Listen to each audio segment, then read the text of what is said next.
Muy buenas noches, bienvenidos a Contexto Global de France 24. Yo soy Elena Lozano y todo lo que verá a continuación es noticia. Iniciamos. Ultimátum para Volodymyr Zelensky. Donald Trump advirtió que tendrá que gustarle el plan de paz elaborado por su gobierno para ponerle fin a la guerra entre Rusia y Ucrania. En respuesta, el presidente ucraniano lamentó que su país deba de elegir entre perder su dignidad o perder a su principal aliado. Y Vladimir Putin dijo que se trata de un primer paso con puntos a discutir. El Poder Judicial de Perú ordenó la captura internacional y 5 meses de prisión preventiva contra Betsy Chávez, la ex primera ministra durante el gobierno del exmandatario Pedro Castillo. Es procesada por intento de golpe de Estado y se encuentra refugiada en la Embajada de México en Lima. Al menos 227 estudiantes y profesores fueron secuestrados en una escuela católica al noroeste de Nigeria. Los raptos fueron perpetrados por hombres armados y sin embargo se desconoce a qué grupo pertenecen los sujetos. Y ocurren en medio de presiones al gobierno nigeriano por las amenazas de Donald Trump sobre una acción militar en la nación africana.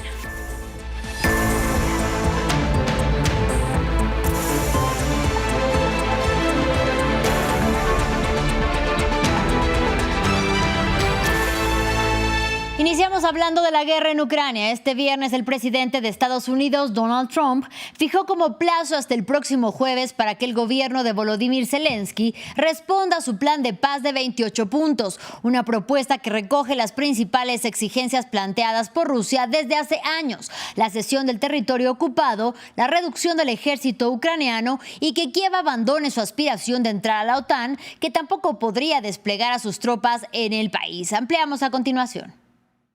Ucrania está enfrentando uno de los momentos más difíciles de su historia, según dijo el propio Volodymyr Zelensky. El plan de paz de 28 puntos propuesto por Estados Unidos plantea que Kiev ceda territorios, reduzca el tamaño de su ejército y no entre en la OTAN, condiciones consideradas anteriormente como inaceptables para el presidente ucraniano, que aseguró que no traicionará a su país. La presión sobre Ucrania es ahora más fuerte que nunca. Ucrania se enfrenta a una decisión muy difícil: o perder su dignidad o perder un socio clave, o escoger los difíciles 28 puntos o exponerse a un invierno difícil y otros riesgos. Además, la propuesta de Washington se acompaña de presiones sobre Kiev. Estados Unidos amenazó con suspender el intercambio de información de inteligencia y el suministro de armas si el gobierno de Zelensky no acepta el acuerdo, según dos fuentes citadas por Reuters. Por otro lado, el plan cumple con varios objetivos de Moscú, como la no integración de Ucrania en la OTAN o ganancias territoriales en la región del Donbass, Kherson, Luhansk y Zaporizhia.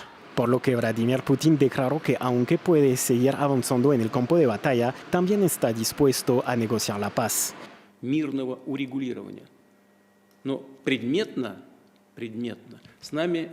Creo que el plan puede servir de base para un acuerdo pacífico definitivo, pero no se ha discutido con nosotros en detalles y puedo adivinar por qué. La razón sigue siendo la misma. La administración estadounidense no ha conseguido el acuerdo de Ucrania. Ucrania se opone.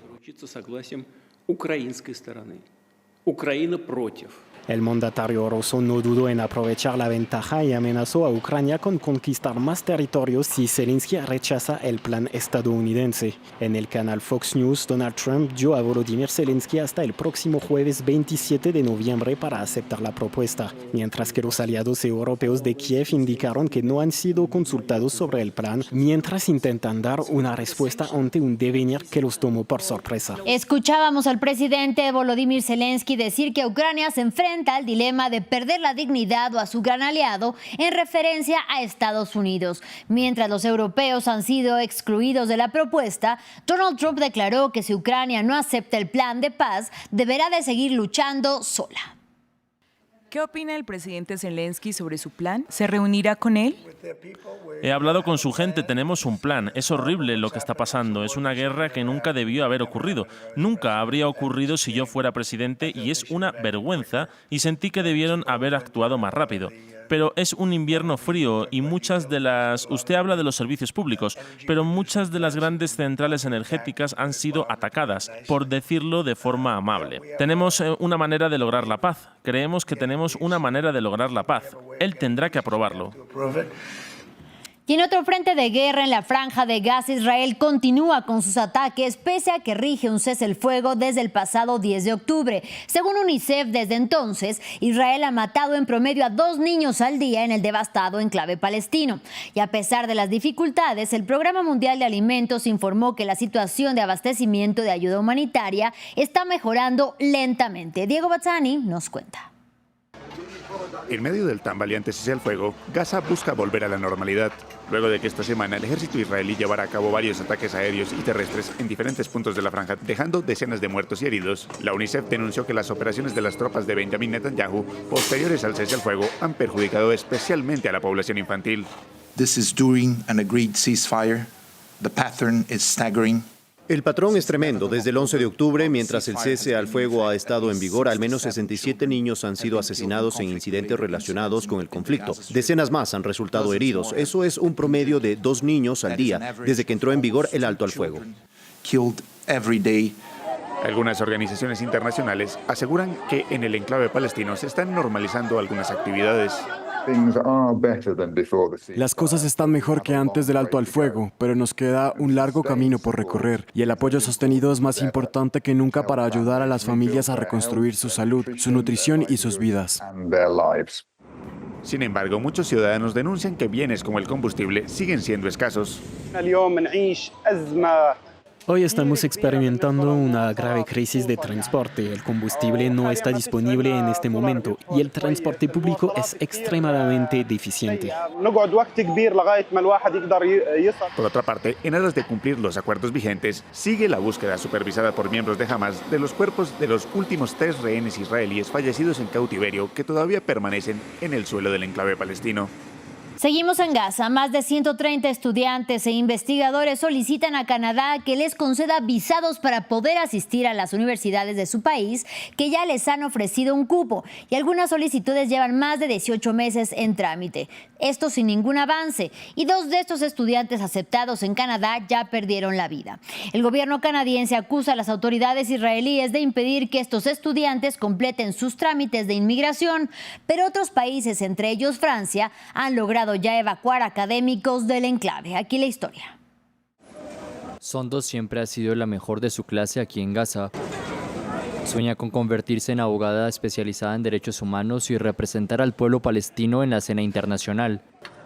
Mis estudios se vieron interrumpidos cuando la guerra destruyó mi universidad en Gaza. En 2024 fui aceptada en el programa de maestría en gobernanza global de la Universidad de Waterloo, lo que me abrió una pequeña ventana de esperanza. Sondos es una de los 130 estudiantes que obtuvieron una beca para estudiar en Canadá. Debían comenzar en septiembre, pero siguen esperando sus visas atrapados en Gaza. Algunos estudiantes perdieron la vida. Las gemelas Dalia y Sally habían sido aceptadas en la Universidad de Waterloo, al igual que Sondos. La universidad declaró que habían muerto en un ataque aéreo israelí el 5 de diciembre de 2024. La conexión desde Ottawa no es lo suficientemente estable como para que la profesora Nadia Abu Zahra pueda hablar con Sondos, pero intercambian notas de voz y videos. Hola, Sondos. Nadia trabaja sin descanso para defender la causa de los estudiantes de Gaza admitidos en universidades canadienses. El Ministerio Federal encargado de facilitar la llegada de inmigrantes a Canadá indica a France 24 que los retrasos en la concesión de visados se deben a los controles de seguridad y a las dificultades para evacuar a los estudiantes de Gaza. Ni siquiera solicitan el estatus de refugiado. La negativa a dejarlos entrar como estudiantes, como investigadores, es incomprensible. Los estudiantes han superado todos los obstáculos, han sobrevivido al fósforo blanco que quema una y otra vez hasta la muerte, han soportado todo tipo de bombardeos que han destruido todas las universidades de Gaza. En uno de los videos que Sondos envió a Nadia, se la ve enseñando a niños en una tienda de campaña. Se oye por encima de ellos el zumbido constante de los drones. Reino Unido y Francia lograron evacuar a estudiantes de Gaza para que pudieran continuar sus estudios. Sondos y otros universitarios de Gaza quieren saber por qué Canadá no lo hizo. Ahora vamos a África. Al menos 227 estudiantes y profesores fueron secuestrados en una escuela católica al noroeste de Nigeria. Los raptos fueron perpetrados por hombres armados y, sin embargo, se desconoce a qué grupo pertenecen los sujetos y ocurren en medio de presiones al gobierno nigeriano por las amenazas de Donald Trump sobre una posible acción militar en la nación africana, en donde el mandatario estadounidense asegura que miles de cristianos están siendo asesinados. Recordemos que antes de hoy el más reciente secuestro ocurrió el lunes en el estado de Kebbi a 25 estudiantes. En Brasil, en la ciudad amazónica de Belém, la COP30 amaga con finalizar sin un acuerdo sólido. El motivo, un texto final que ni siquiera menciona las energías fósiles. Por ello, un bloque de países se niega a firmar ningún consenso y las negociaciones en la cumbre climática de las Naciones Unidas, que debían finalizar esta tarde, pueden alargarse. Albert Naya tiene los detalles. Una COP30 que amaga con finalizar sin consenso y la piedra en el zapato se llama energías fósiles, que no iban incluidas en el texto final. Hay una gran división entre países que quieren incluirlo y los que no. Es uno de los aspectos que debemos discutir. ¿Qué países no quieren incluirlo? Los que producen petróleo, Arabia Saudita, Rusia. Otro resumen de lo que hay hasta ahora viene del representante de Bruselas. Las conversaciones siguen, hablamos luego. Numerosas organizaciones climáticas han destacado la opacidad de las negociaciones, mientras el presidente de la presente cumbre climática ha dejado claro no poder hacer nada para alcanzar un consenso. Recuerden que quien decide no soy yo, sino los países, por lo que se trata de un proceso impulsado por las partes y esta presidencia quiere que sean los países quienes aporten soluciones. Yo no voy a decidir por los países. Un texto bloqueado por un grupo que se niega a no mencionar los hidrocarburos, mientras la presidencia se mantiene firme en que las energías fósiles no se mencionarán. Los países árabes, por su parte, señalan al bloque que se opone a la aprobación del texto, sin acuerdos a la vista sobre un consenso que elimine la mayor parte de las emisiones de gases que provocan el calentamiento global. De Brasil vamos a Colombia. La policía del país sudamericano anunció la incautación de 14 toneladas de cocaína. Se trata del cargamento más grande de esta droga en la última década. Tuvo lugar en el puerto de Buenaventura, en la costa pacífica, y en medio de presiones de Washington a Bogotá, con sanciones financieras a raíz de que la Casa Blanca retirara a Colombia de la lista de países aliados en la lucha contra las drogas. En el puerto de Buenaventura fueron incautadas aproximadamente 14 toneladas de clorhidrato de cocaína. Este resultado reafirma nuestro compromiso en la lucha contra el narcotráfico y, por supuesto, a las finanzas criminales, con efectividad e inteligencia policial y el control portuario. Y en más temas de la región latinoamericana, la justicia de Perú emitió una orden de captura internacional y ordenó 5 meses de prisión preventiva para la ex primera ministra Betsy Chávez. Es procesada por rebelión y por conspiración en el caso en el que el expresidente Pedro Castillo está acusado de intento de golpe de Estado. Sin embargo, Chávez está refugiada en la embajada mexicana en Lima, mientras Lima y Ciudad de México rompieron relaciones. Nos lo cuenta Jesús Yajure. Perú ordena la captura de la exministra Betsy Chávez, procesada por delitos de rebelión y conspiración en la causa que lleva a lo que es calificado como intento de golpe de Estado en 2022 por parte del expresidente Pedro Castillo. Chávez ocupó brevemente el cargo de primera ministra tras ser juramentada por Castillo en noviembre de 2022, quien fue luego destituido y arrestado tras anunciar la disolución del Congreso.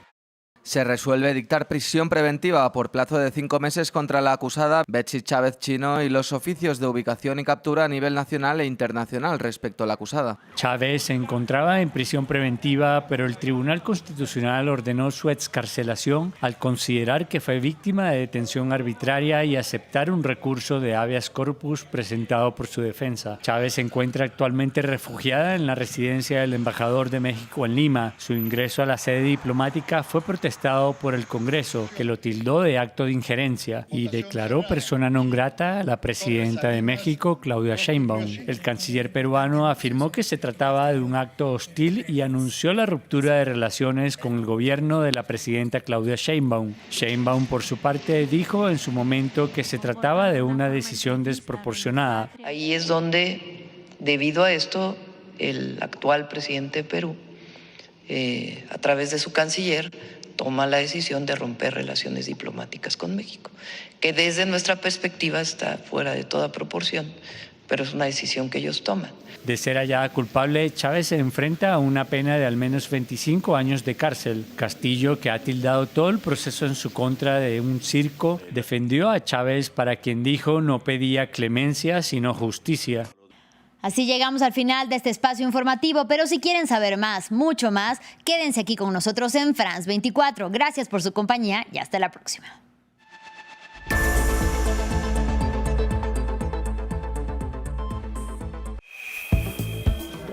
En un instante, deportes.